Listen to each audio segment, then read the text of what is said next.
മഴ തോറും മുമ്പയുടെ നാളത്തെ വിശേഷത്തിലേക്ക് എല്ലാവർക്കും സ്വാഗതം. ബാലചന്ദ്രൻ മേനോൻ വളരെ മാനസിക സംഘർഷത്തിലാണ്. അദ്ദേഹം എങ്ങോട്ടെന്നില്ലാതെ ഇങ്ങനെ ഡ്രൈവ് ചെയ്തുകൊണ്ടിരിക്കുകയാണ്. അതിനിടയിൽ ഒരു പെട്രോൾ പമ്പിൽ കയറി ഫുൾ ടാങ്ക് എണ്ണ അടിക്കുന്നുണ്ട്. വീണ്ടും ഡ്രൈവ് ചെയ്യുകയാണ്.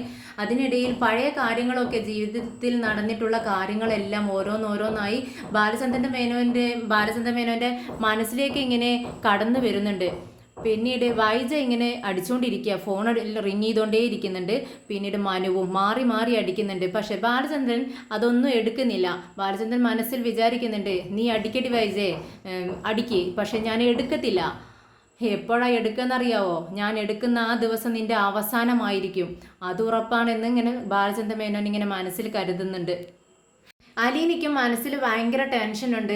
സാറ് എന്തുകൊണ്ടാണ് ഇത്രയും നേരമായിട്ടും വീട്ടിലേക്ക് വരാത്തതെന്നും ആരോടും പറയാതെ അങ്ങ് ഇറങ്ങിപ്പോയതാണല്ലോ, അത് എന്തുകൊണ്ടാണെന്നും വളരെ സംശയമുണ്ട് അലീനയ്ക്ക്. അങ്ങനെ മുത്തശ്ശിയുടെ റൂമിലേക്ക് ഇങ്ങനെ ടെൻഷൻ അടിച്ച് ഇങ്ങനെ ചെല്ലുക. മുത്തശ്ശി ചോദിക്കുന്നുണ്ട്, എന്താ മോളെ, നിന്റെ മുഖം എന്താ വല്ലാതെ എന്ന് ചോദിക്കുകയാണ്. അപ്പോൾ അലീന പറയുന്നുണ്ട്, മുത്തശ്ശി, ഞാൻ എന്തായാലും നാളെ പോവാനായിട്ട് തീരുമാനിച്ചു, ഇനി ഞാൻ ഇവിടെ നിൽക്കുന്നില്ല.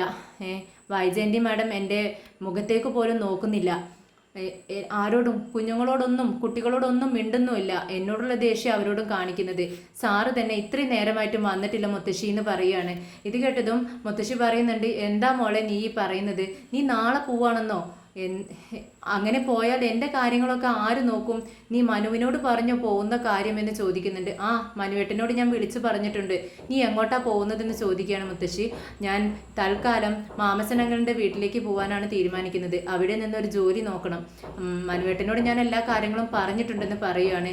ഉടനെ തന്നെ മുത്തശ്ശി പറയുന്നുണ്ട്, മോളെ നീ പോവാൻ വരട്ടെ, ബാലചന്ദ്രൻ വരട്ടെ, എന്നിട്ടൊരു തീരുമാനം എടുക്കട്ടെ. വൈജയുടെ വാക്കൊന്നും നീ വിശ്വസിക്കണ്ട. അവളുടെ സ്വഭാവം നിനക്ക് അറിയാവുന്നതല്ലേ. ഇന്ന് പറയുന്നതല്ല നാളെ പറയുക. അവളുടെ വാക്കുകൾ ഇങ്ങനെ മാറിക്കൊണ്ടേയിരിക്കും എന്നൊക്കെ പറയുന്നുണ്ട്. എന്നാൽ നമ്മുടെ അലീന പറയുന്നുണ്ട്, മുത്തശ്ശി ഇത് അതുപോലെയല്ല, എന്നോട് തീർത്ത് ഒരു കാര്യം പറഞ്ഞിട്ടുണ്ട് മാഡം, പോയിക്കൊള്ളണമെന്ന്. പിന്നെ ബാലചന്ദ്രൻ സാറാണെങ്കിൽ അന്നേരം ഇറങ്ങിപ്പോയതാ, ഇതുവരെയും വന്നിട്ടില്ല. ഇത്രയും നേരം വൈകാറില്ല സാറ് വരാൻ. എന്തുകൊണ്ടാണ് വരാത്തതെന്ന് എനിക്കറിയത്തില്ല. എന്തോ പ്രശ്നമുണ്ടെന്ന് എനിക്ക് തോന്നുന്നു മുത്തശ്ശി. എനിക്കറിയത്തില്ല, എന്താ ചെയ്യേണ്ടതെന്ന് അറിയത്തില്ല എന്ന് പറയുകയാണ്. അപ്പോഴേക്കും കൃഷ്ണമോൾ അങ്ങോട്ട് വരുന്നുണ്ട്. നമ്മുടെ മുത്തശ്ശിയോട് പറയുന്നുണ്ട്, അതെ മുത്തശ്ശി അറിഞ്ഞില്ലേ, അലീന ചേച്ചി നാളെ പോവാണ്. ഇത് കേട്ട് മുത്തശ്ശി പറയുന്നുണ്ട്, ആ ഞാൻ അറിഞ്ഞു മോളെ, എന്ത് ചെയ്യാം, അവളുടെ ഒരു വിധി എന്ന് പറയുകയാണ്.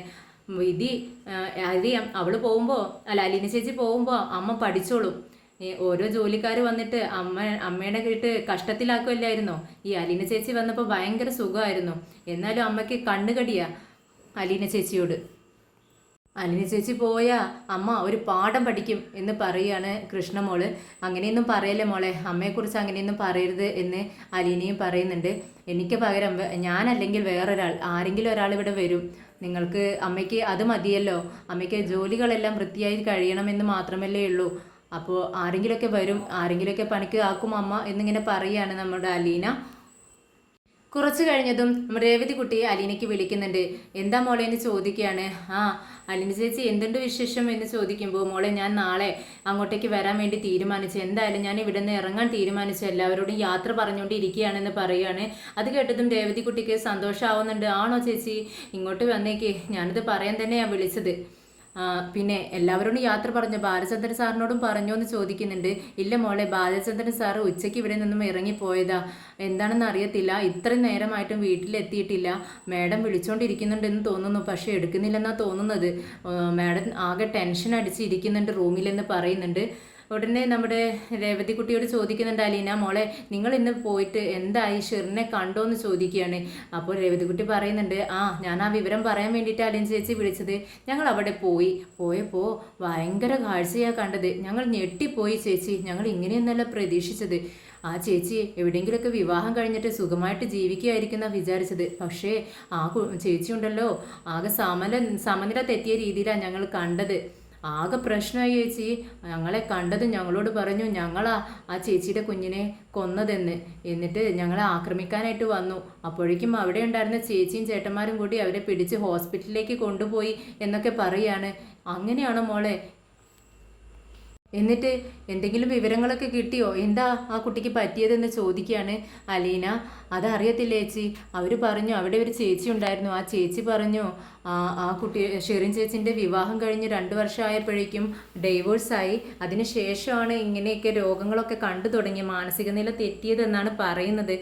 ഒന്നും അറിയാൻ കഴിഞ്ഞില്ല ചേച്ചി. ഞങ്ങളിങ്ങ് തിരിച്ചു പോന്നു. പിന്നെ ഞാൻ ചിന്നുമോളെയും കണ്ടു കേട്ടോ. ചിന്നുമോളെ കൊണ്ടുപോയി ഞങ്ങൾ ഷോപ്പിംഗ് ഒക്കെ ചെയ്ത് മോൾക്ക് ആവശ്യമുള്ള സാധനങ്ങളൊക്കെ വാങ്ങിച്ച് ഞങ്ങളവിടെ കൊണ്ടുചെന്നാക്കി. നല്ല സന്തോഷമായി മോൾക്കും എനിക്കും ഞങ്ങൾക്കും ഒക്കെ കണ്ടപ്പോൾ എന്നൊക്കെ പറയാണ്. അങ്ങനെ അലീനയ്ക്ക് അത് കേട്ടപ്പോൾ ഒത്തിരി സന്തോഷമായി. ആണോ, നിനക്ക് ആ ഭാഗ്യം ഉണ്ടായല്ലോ ചിന്നുമോളെ കാണാൻ.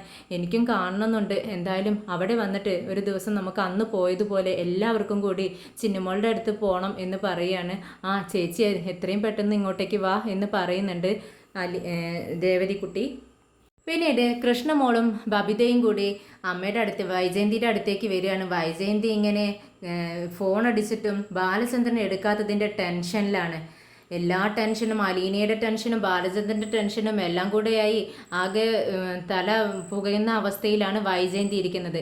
അപ്പോഴേക്കും അങ്ങോട്ടേക്ക് നമ്മുടെ ബബിതയും കൃഷ്ണമോളും കൂടി കയറി വരികയാണ്. എന്നിട്ട് ചോദിക്കുന്നുണ്ട്, അമ്മ എന്ത് വിചാരിച്ചിട്ടാ അലീന ചേച്ചിയെ പറഞ്ഞയക്കുന്നത്? തെറ്റെല്ലാം ചെയ്തത് രോഹിതല്ലേ, എന്നിട്ട് തെറ്റ് ചെയ്ത ആളെ ശിക്ഷിക്കാതെ ഒന്നും ചെയ്യാത്ത ആളെ ആണോ അമ്മ ശിക്ഷിക്കാൻ പോകുന്നതെന്ന് ചോദിക്കുകയാണ്. ഇത് കേട്ടതും വൈജയന്തി ദേഷ്യപ്പെടുകയാണ്. നീ എന്തിനാ ഭാരിച്ച കാര്യങ്ങളൊക്കെ അന്വേഷിക്കാൻ പോകുന്നത്? ഞാനാണ് ഇവിടെ കാര്യങ്ങളെല്ലാം തീരുമാനിക്കുന്നത്.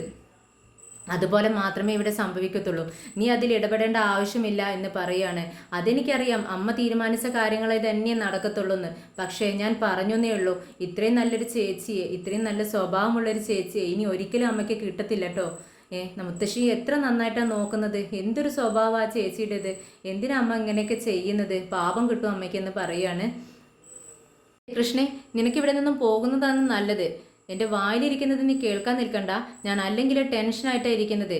നിന്റെ അച്ഛൻ ഫോൺ അടിച്ചിട്ട് എടുക്കുന്നില്ല എന്ന് പറയാണ്. ഉടനെ കൃഷ്ണമോള് പറയുന്നുണ്ട്, എങ്ങനെയാ അച്ഛൻ ഇവിടെ വന്നാലും അമ്മയുടെ ഈ സ്വഭാവമല്ലേ കാണേണ്ടി വരുന്നത്. കുറച്ചു നേരം കഴിഞ്ഞിട്ട് വരാമെന്ന് വിചാരിച്ചിട്ടായിരിക്കും അച്ഛൻ വീട്ടിലേക്ക് കയറി വരാത്തത് എന്ന് പറയുവാണ്.